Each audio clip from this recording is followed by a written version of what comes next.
오늘도 예배자로 오신 모든 분들을 주님의 이름으로 환영하고 축복합니다. 다 같이 경건한 마음으로 묵상 기도하며 하나님 앞으로 나아가시겠습니다.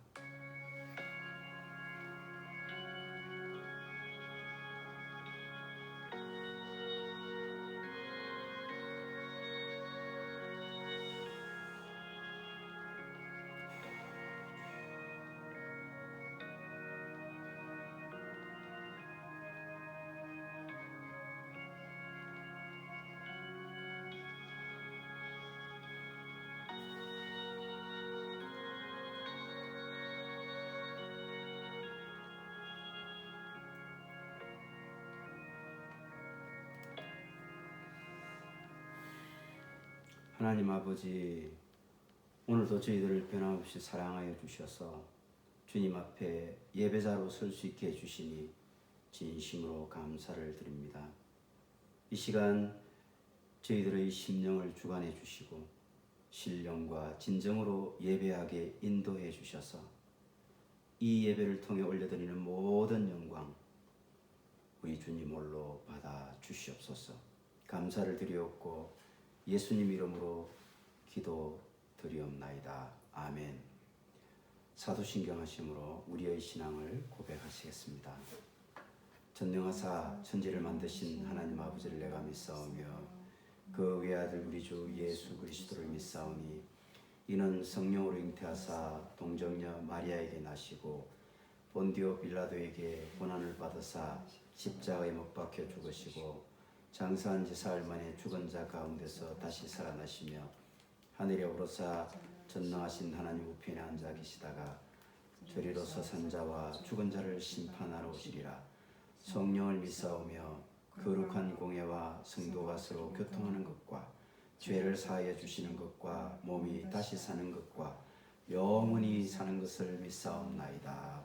아멘. 다 같이 찬송가 430장 하나님 앞에 불러 올려드리시겠습니다.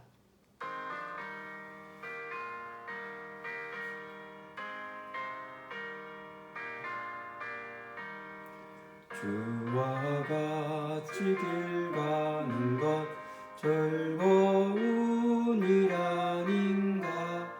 우리 주님 걸어가신 발자취를 밟겠네.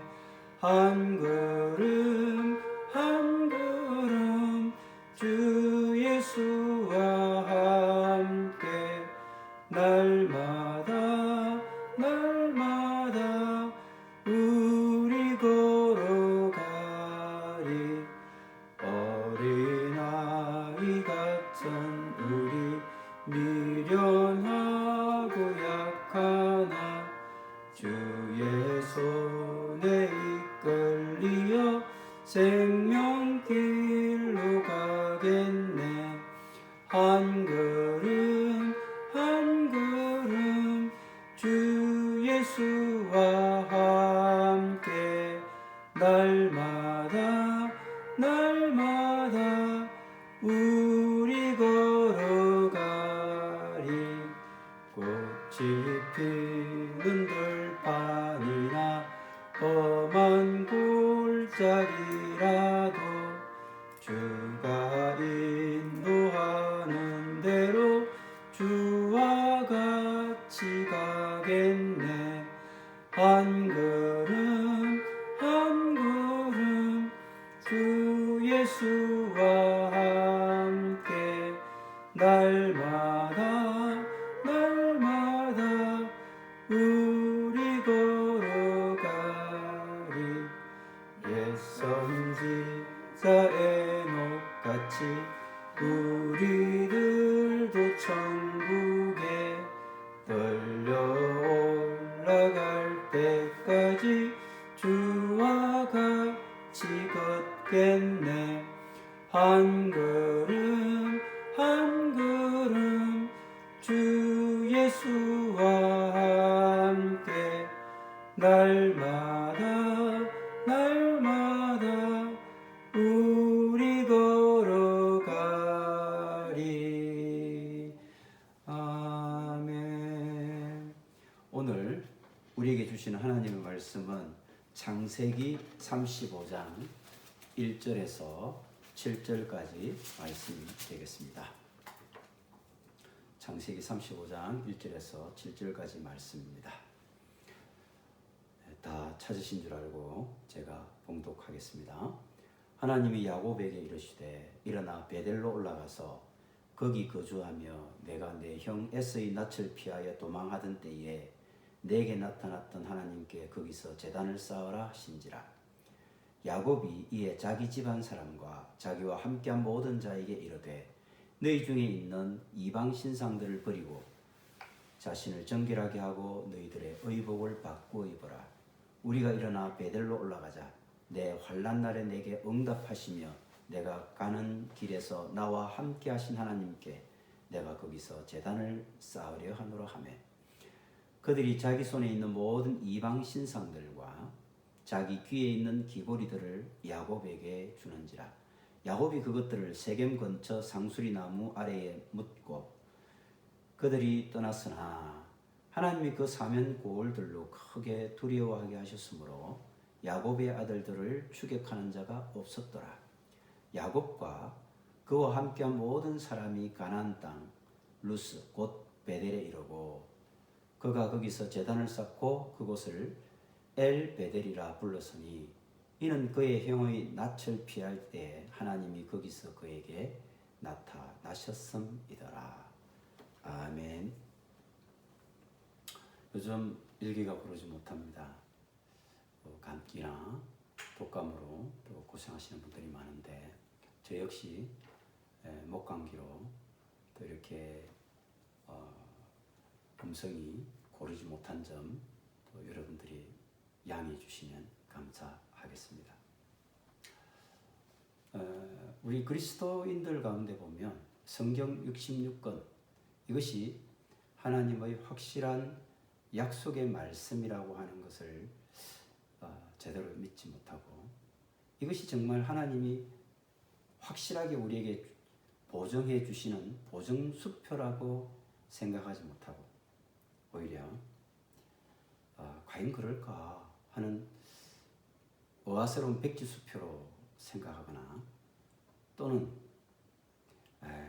그건 가능성이 없어 이루어지 못할 거야 실현 가능성이 전혀 없는 공수표 정도로 생각하는 분들이 우리 주변에서 가끔씩 만나게 되는데 그럴 때마다 목사로서 정말 마음이 안타깝고 무거운 마음을 지울 수가 없죠.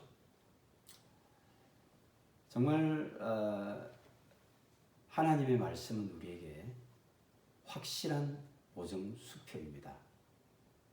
왜냐하면 하나님의 모든 약속의 말씀은 하나님 그분이 하셨기 때문에 그래서 우리는 그 어떠한 상황이나 어떠한 여건 속에서도 하나님의 말씀은 하나님이 하신 약속의 말씀이기 때문에 우리는 100% 그 말씀을 믿고 신뢰할 수 있는 것입니다.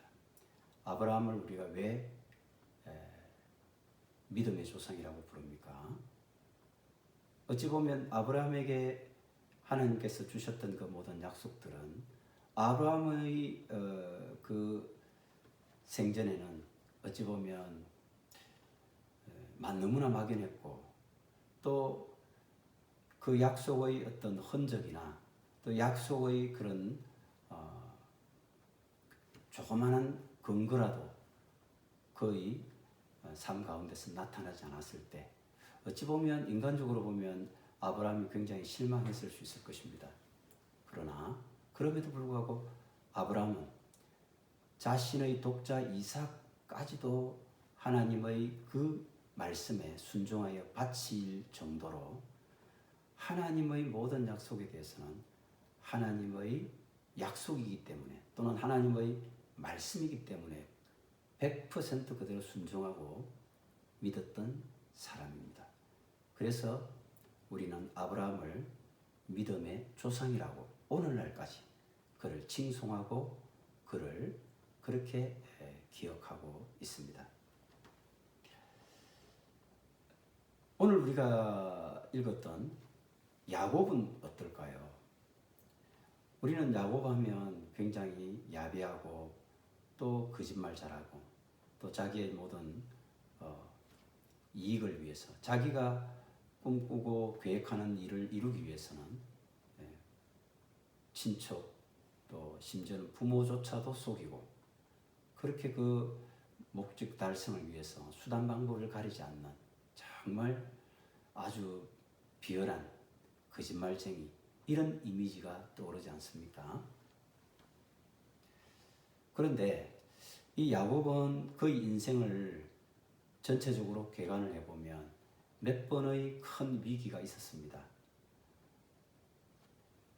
그의 형 에서로부터 장자권과 또 축복권을 가로채고 그리고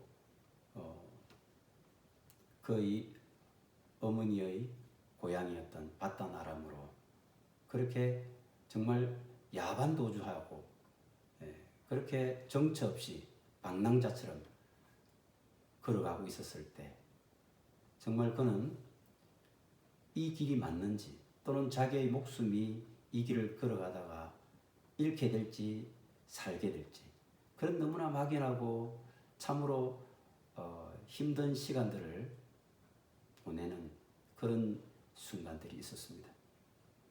그런데 하나님께서는 그에게 나타나셔서 약속을 주시죠. 창세기 28장 말씀을 보면 그 약속이 분명하게 드러납니다. 제가 한번 그 말씀을 제가 찾아서 봉독하겠습니다.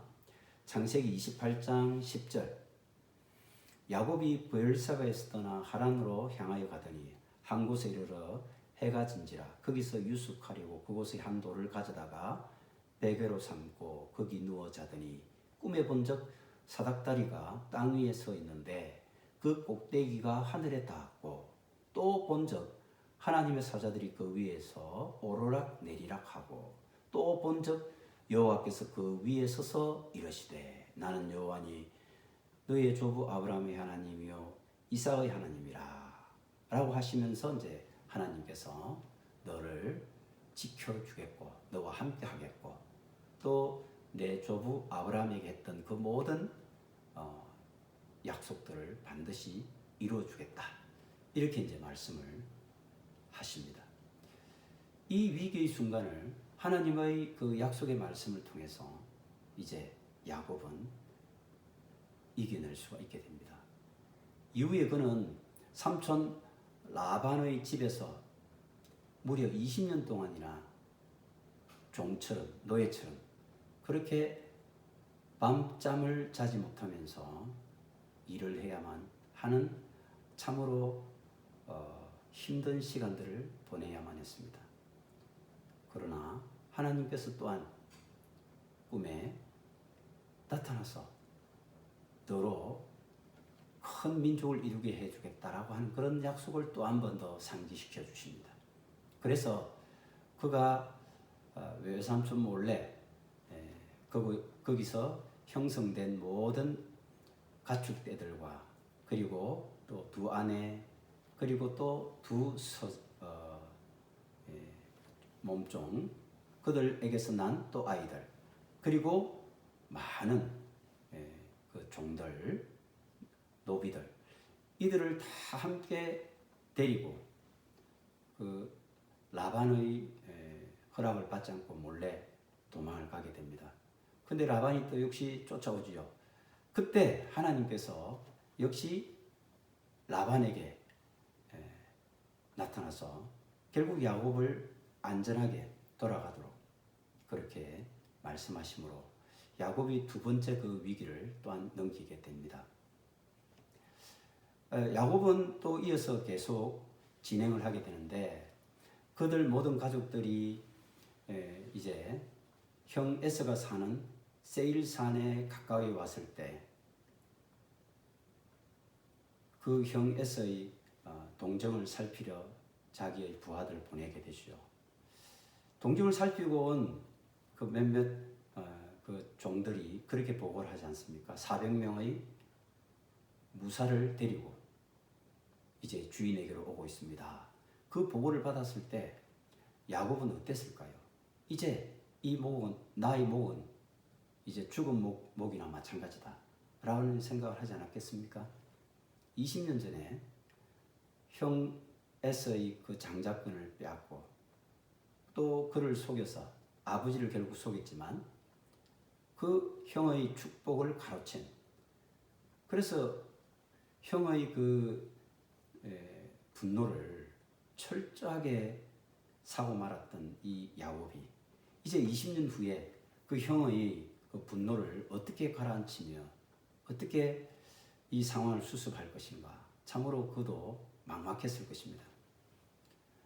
그래서 야복 강에 이르렀을 때 모든 가족들을 다 강을 건너게 한 후에도 그는 너무 밤에 걱정이 되고 두려워서 그 나룻가에 앉아 있었을 때 하나님의 사자가 나타나죠. 그래서 우리가 잘 아는 것처럼 그는 밤새도록 씨름하면서 자기의 현재 당한 그런 위기, 이 절체절명의 그런 상황을 하나님께서 도와달라라고 이렇게 밤새 씨름을 하고 붙들고 그렇게 애를 씁니다.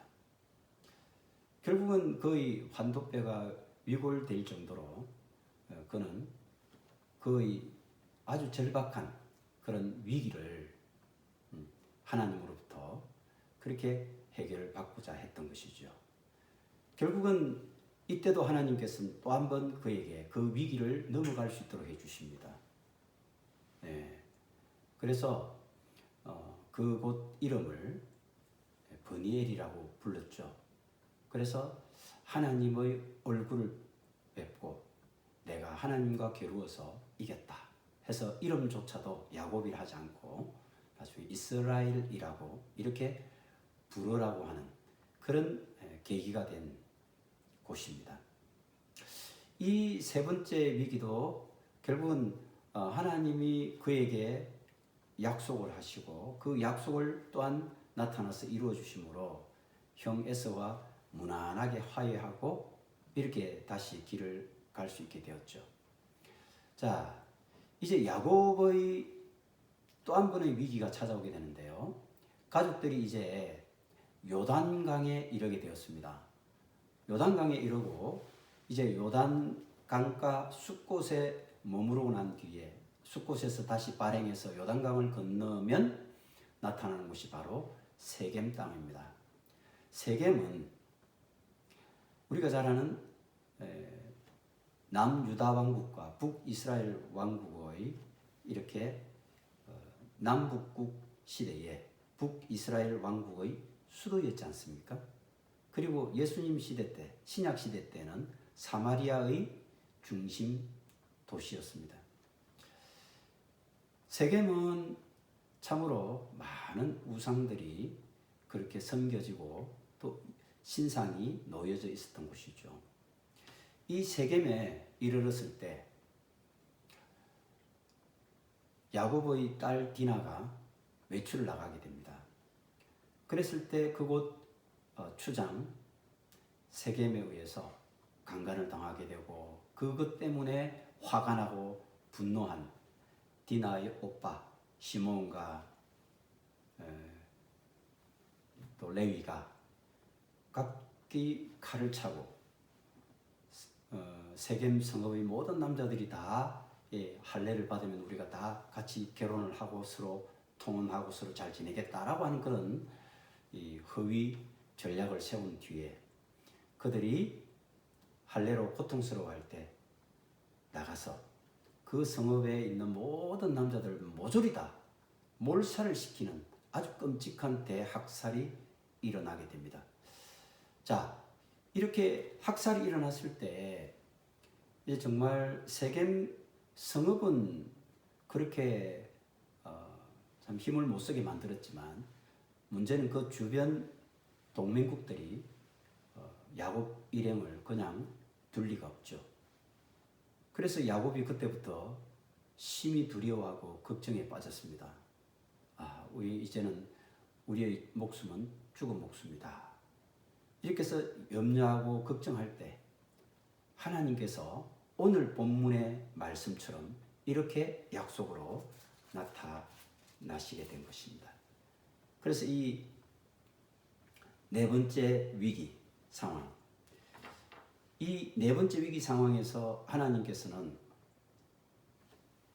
딱 한마디로 이렇게 명령을 하십니다. 일어나 베델로 올라가라. 일어나 베델로 올라가라. 이것이 하나님께서 이렇게 네 번째 위기를 맞이한 야곱에게 내린 명령이었고, 그 명령에 순종한 야곱. 그래서 야곱은 그 명령에 순종함으로써 이제 세겜 성읍 동맹국들이 누구도 쫓아오지 못하는 그런 상황으로 나아가게 되었고, 그래서 무사히 이때의 위기도 잘 넘기게 되어집니다. 마지막 큰 인생의 위기라고 한다면 아마도 그가 헤브론 땅에 거주할 때에 그 가장 아끼고 또 총애했던 바로 라헬의 자녀 아들이었던 친아들이었던 요셉. 그 요셉을 너무 다른 아들에 비해서 편애했죠. 그러다 보니까 다른 아들들에게는 전혀 입혀볼 생각도 안 했던 채색옷.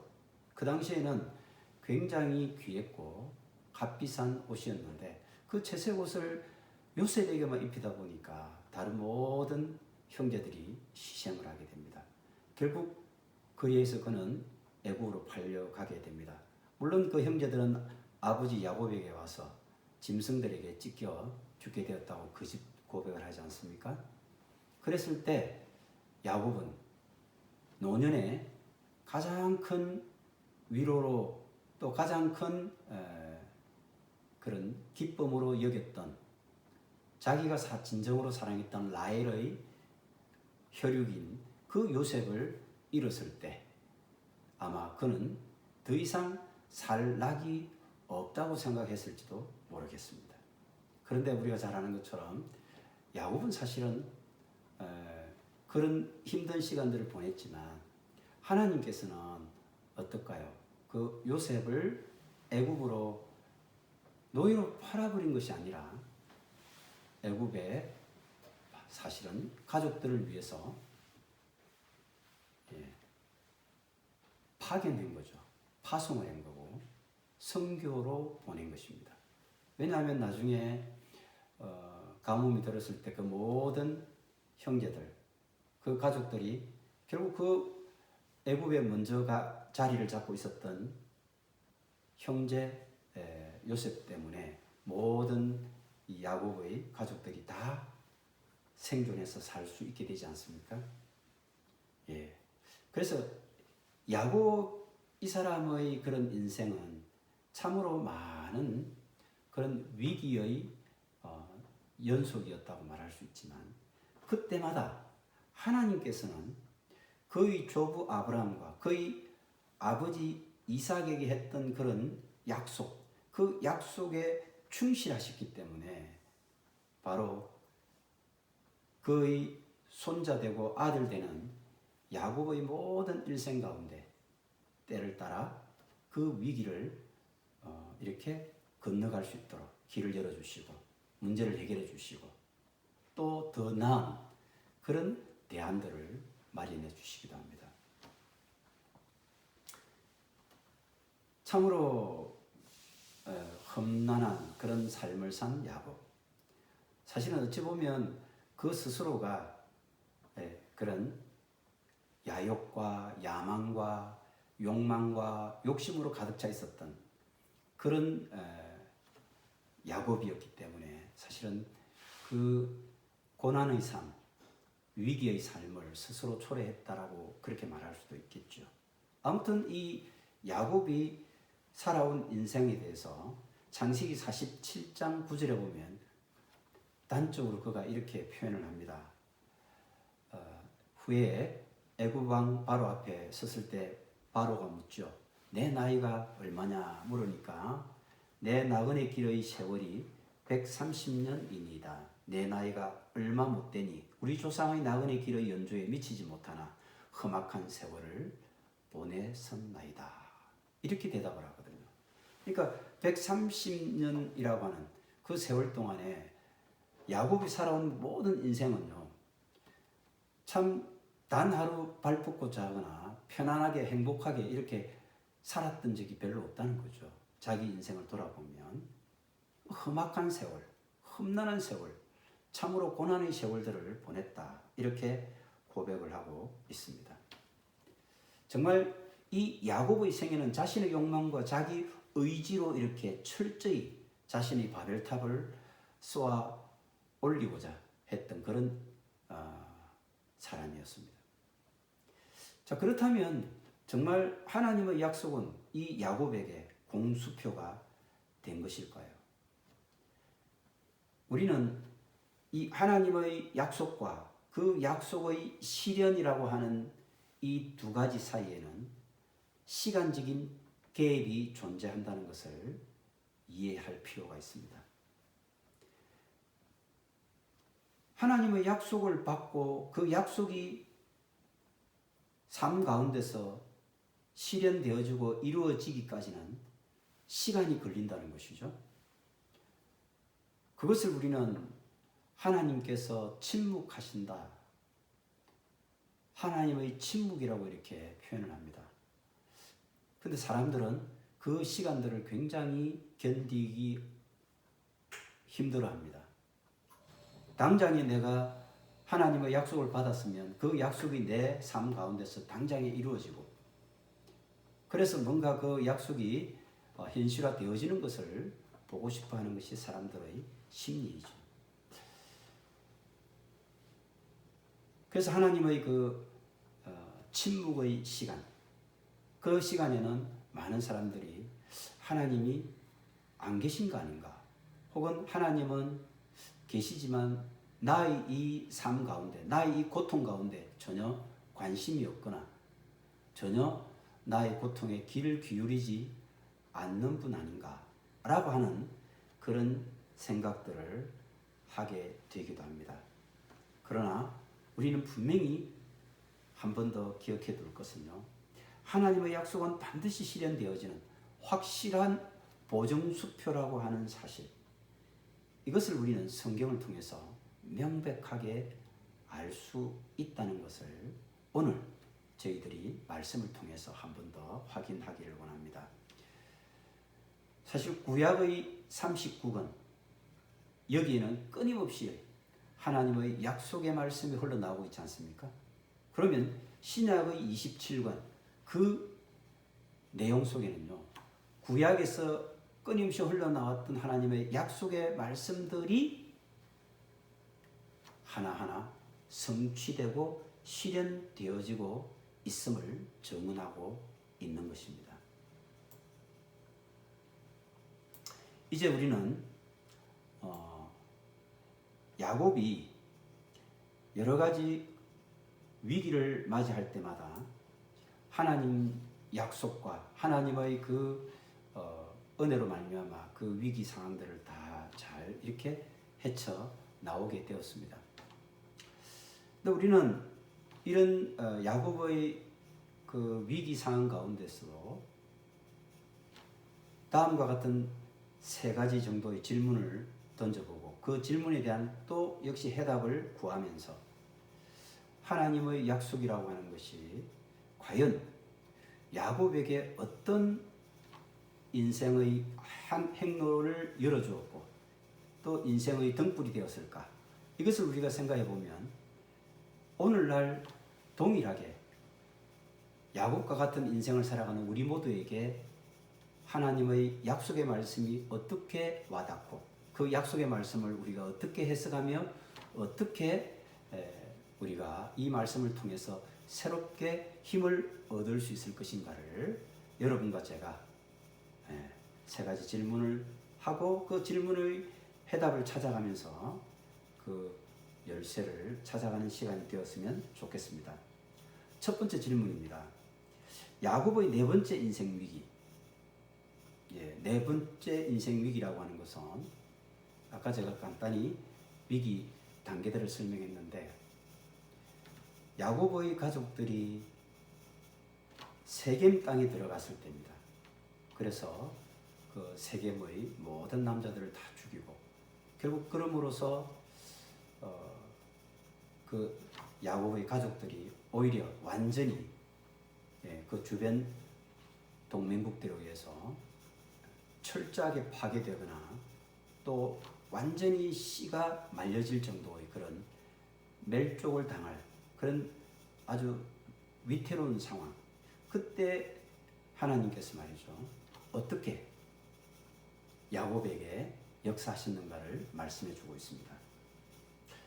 자, 첫 번째 질문 다시 한 번 더 여러분 기억해 보십시오. 야곱의 네 번째 인생 위기, 이 세겜 땅에서 일어난 사건 말이죠. 이때 야곱이 있었던 곳은 어디입니까? 당연히 세겜 성읍이라고 했죠. 세겜이라고 하는 곳은 어떤 곳입니까? 역사적으로 북이스라엘의 수도였고 사마리아의 중심 도시라고 아까 말씀드렸는데, 이곳의 문화를 한번 가만히 들여다보십시오. 추장이라고 한다면 어떤 여자라도 마음대로 그냥 길거리에 나가서 그 여자를 강제로 이렇게 범하는, 참으로 그 세겜이라는 도시의 성적 문화가 타락할 대로 타락했음을 단적으로 보여주는 것 아니겠습니까? 나중에 우리는 르우벤, 제일 큰 아들이 르우벤인데요. 이 르우벤이 야곱, 자기 아버지 야곱의 첩 또는 서모라고 이렇게 번역이 될 수도 있는데, 빌하, 그 빌하와 이게 간통을 하게 됩니다. 결국은 어쨌든 아버지 부인이기 때문에 친엄마는 아니지만 어머니죠.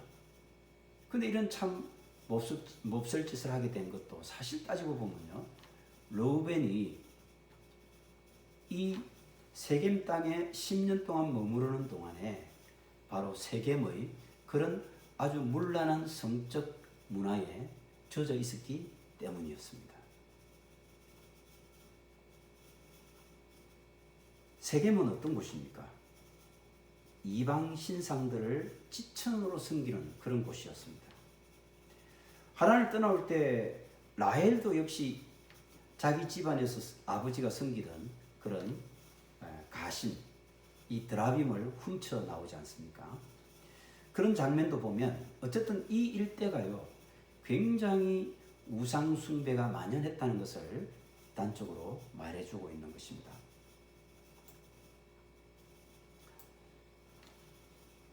물론 창세기 33장 이 18절 이하를 또 살펴보면 야곱 가족이 세겜에 도착했을 때 하나님께 제단을 안 쌓은 게 아니에요. 쌓았습니다.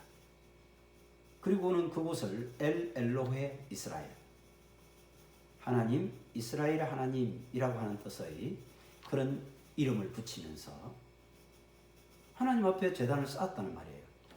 그러면 우리가 생각해 볼 때 세겜 땅에서도 하나님을 섬겼나 보다 이렇게 오해를 할 수 있죠. 하지만 문제는 정말 하나님의 그런 임재만을 찬양하며 또 하나님만 우리의 진정한 살아계신 하나님으로 그렇게 섬겼느냐라고 하는 것을 생각해 본다면 그것은 전혀 별개의 문제입니다.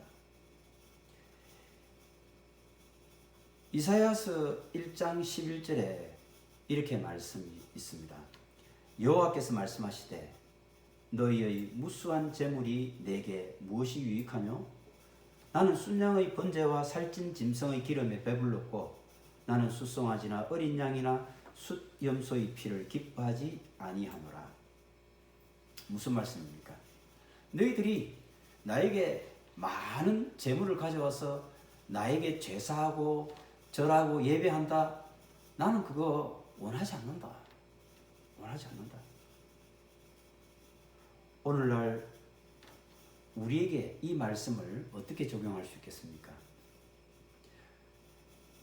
온갖 죄악이 창궐하는 세겜 땅에서 그들이 드린 하나님 앞에 쌓았던 이 제단, 그 제사, 그 예배가 하나님이 진정 기뻐하는 제사일까요?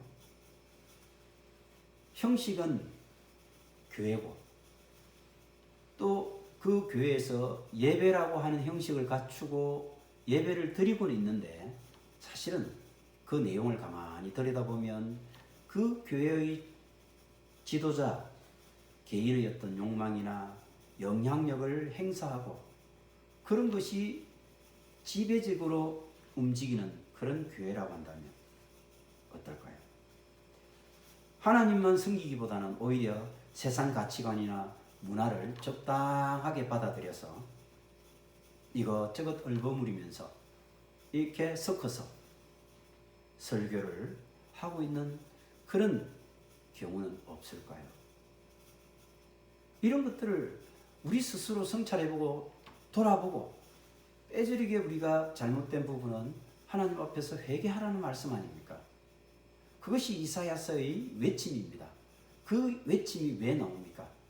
바로 세겜이라고 하는 그 지역의 온갖 죄악들, 음란, 성적 타락 이런 것들 속에서 드려지는 이런 하나님 앞에 예배, 그 형식적이고 이것저것 섞어서 대충 하나님 앞에 예배라는 형식만 갖췄을 뿐이지 신령과 진정의 예배하고는 전혀 먼 예배였다는 것입니다. 여러분, 오늘 우리가 드리는 예배의 자리가 정말 세겜의 예배가 아니라고 우리는 장담하고 자신할 수 있습니까? 우리가 이 세겜이라는 죄악된 도시를 떠나지 않는 한 어떤 형식으로 우리가 예배를 드리든 그것은 온전한 예배의 추수가 될 수가 없습니다. 범죄한 아담과 하와를 하나님이 찾고 계십니다. 아담아, 아담아, 내가 지금 어디 있느냐? 내가 지금 어디 있느냐? 우리의 예배의 추수가 세겜의 예배의 추수라고 한다면 하나님이 지금 내가 어디 있느냐? 라고 엄중하게 우리를 부르시는 그 소리를 우리가 들어야 할 줄로 믿습니다. 두 번째 질문입니다. 그렇다면 우리는 어떻게 해야 할까요? 어떻게 해야 될까요? 첫 번째는 죄악의 자리, 죄악의 도시, 성적으로 문란하고 타락한 도시, 이 세겜을 하루속히 정리하고 떠나야 합니다. 본문 2절과 4절 말씀을 다시 한번 제가 봉독해 보겠습니다. 야곱이 이에 자기 집안 사람들과 자기와 함께한 모든 자에게 이르되 너희 중에 있는 이방 신상들을 버리고 자신을 정결하게 하고 너희들의 의복을 바꾸어 입어라. 지금 세겜 땅에서 이렇게 모든 타락한 문화에 익숙하고 젖어 있는 그 모든 것들을 다 버리라는 거 아닙니까? 4절에 이렇게 되어 있습니다. 그들이 자기 손에 있는 모든 이방 신상들과 자기 귀에 있는 귀고리들을 야곱에게 주는지라. 야곱이 그것들을 세겜 근처 상수 나무리 아래 묻고. 여러분, 여기서 모든 신상들을 버리라고 했습니다. 모든 신상. 여기에 모든이라는 말이 왜 강조됩니까? 이거는 좋은 거니까 살짝 하나 넣어놓고 나머지 99개만 없애면 되지. 아닙니다. 그 하나조차도 하나님 앞에서는 엄청난 큰 범죄가 될 수 있기 때문입니다.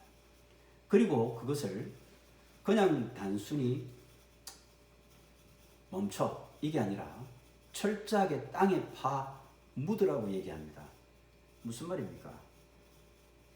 단 한 가지라도 죄악된 이방 신, 우상, 숭배 이런 것들의 흔적을 조금이라도 가져가서는 안 된다는 것을 지금 강조하고 있는 것입니다.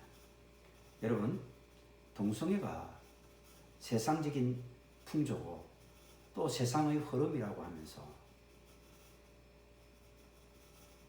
정의와 인권을 지켜주기 위해서라도 교회에서 그들을 품어야 된다라고 하는 이 주장에 대해서 우리는 어떻게 생각을 해야 될까요?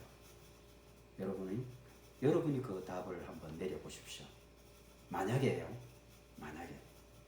그 질문에 예라고 대답을 한다면 그곳은 틀림없이 세겜의 교회일 것입니다. 자, 우리는 어떻게 해야 될까요? 또 한 가지를 생각해 보겠습니다. 우리가 이렇게 세겜, 죄악된 자리를 철저하게 파묻고 단절하고 떠나고 정리하기 위해서는 우리는 베델로 올라가야만 한다는 것입니다. 베델은 세겜에서 약 한 40km 떨어진 지역에 있는데,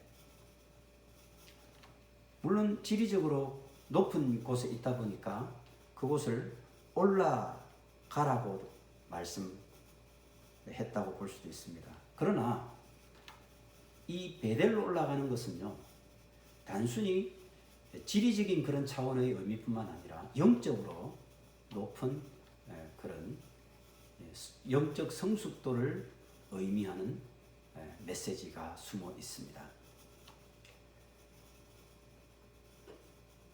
이제는 죄악된 도시 세겜을 떠나면 더 성숙한 영적인 수준을 갖춰야 된다는 것입니다.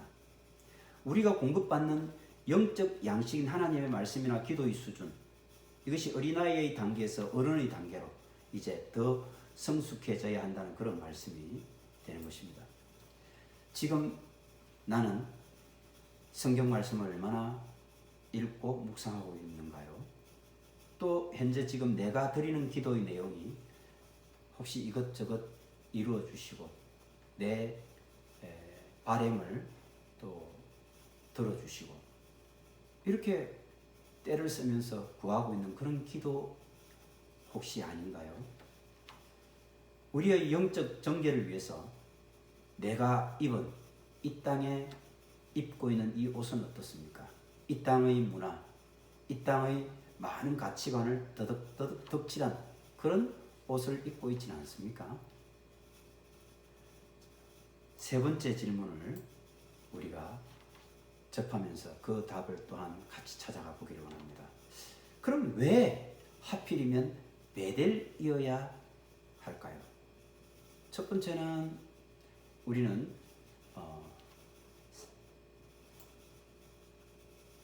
세겜, 야곱이 있었던 이 세겜은 어떤 도시인가?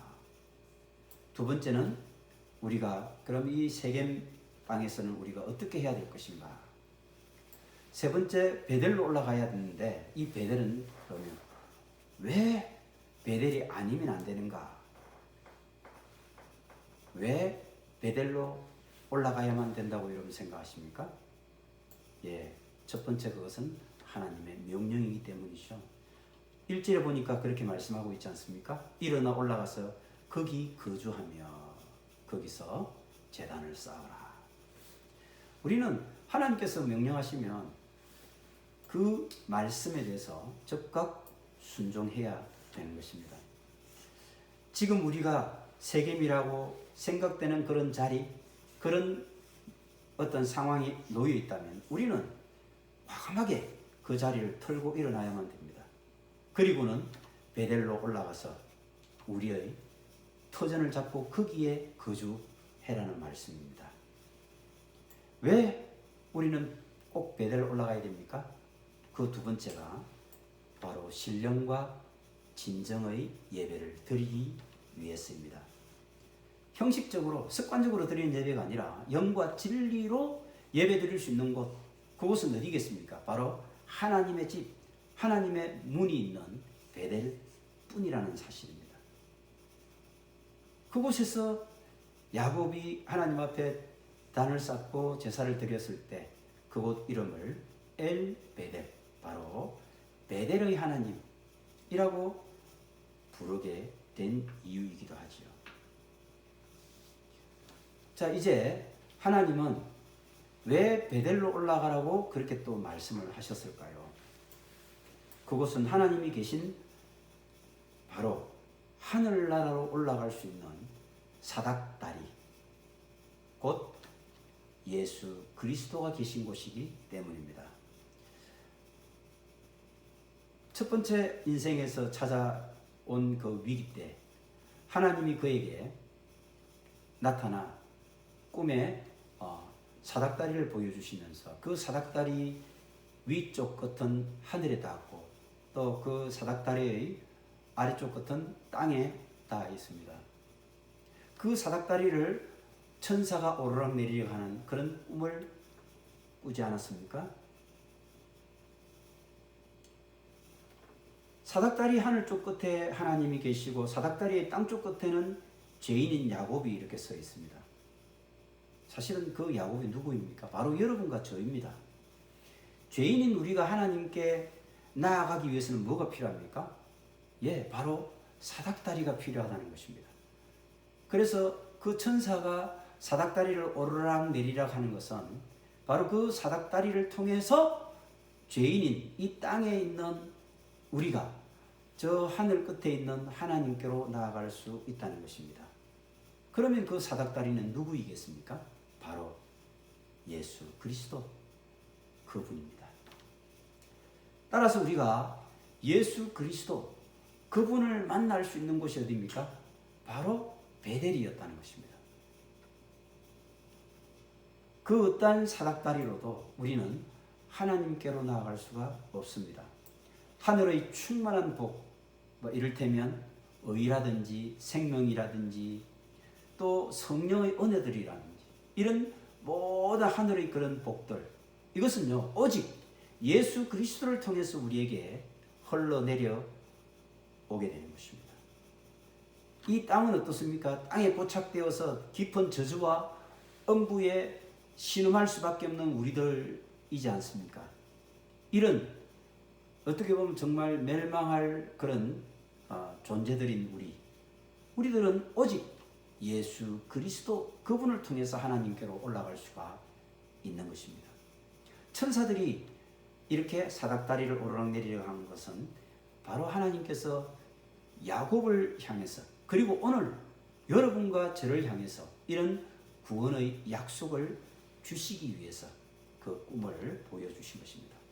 저는 오늘 고린도후서 4장 16절, 18절 말씀, 5장 1절 말씀을 통해서 오늘 설교를 결론적으로 정리를 해보고자 합니다. 고린도후서 4장 16절 말씀은 이렇게 되어 있습니다. 그러므로 우리가 낙심하지 아니하노니 우리의 겉사람은 낡아지나 우리의 속사람은 날로 새로워지는도다. 그리고 18절 우리가 주목하는 것은 보이는 것이 아니요 보이지 않는 것이니 보이는 것은 잠깐이요 보이지 않는 것은 영원함이라.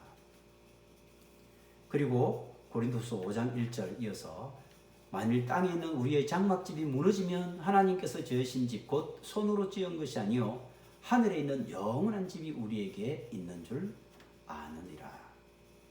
이렇게 사도 바울은요 이 고린도후서를 통해서 두 개의 대조적인 삶을 이렇게 기술해 나가고 있습니다.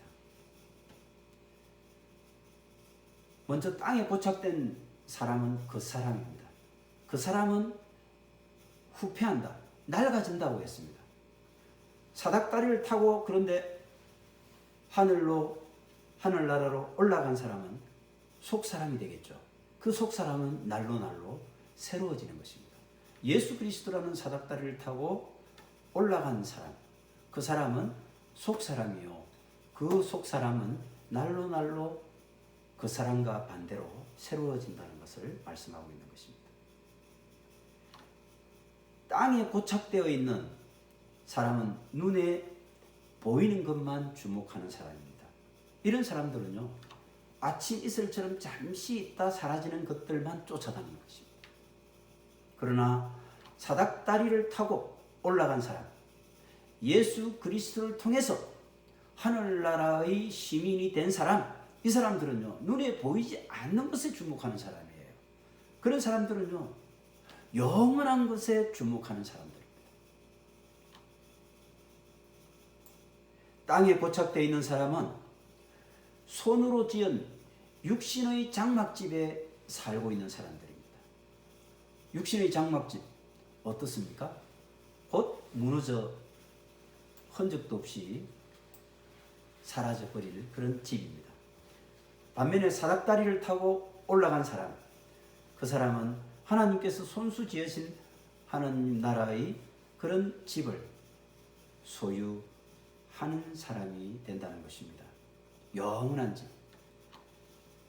속사람으로 날로 새로워지고 눈에 보이지 않는 영원한 것을 추구하고, 그리고 장막집이 아니라 하나님이 손수 지으신 이 영원한 집, 그 집을 갈 수 있는 주인공이 누가 되겠습니까? 바로 예수 그리스도의 사닥다리를 타고 올라간 사람만이 그 주인공이 될 수 있는 것입니다.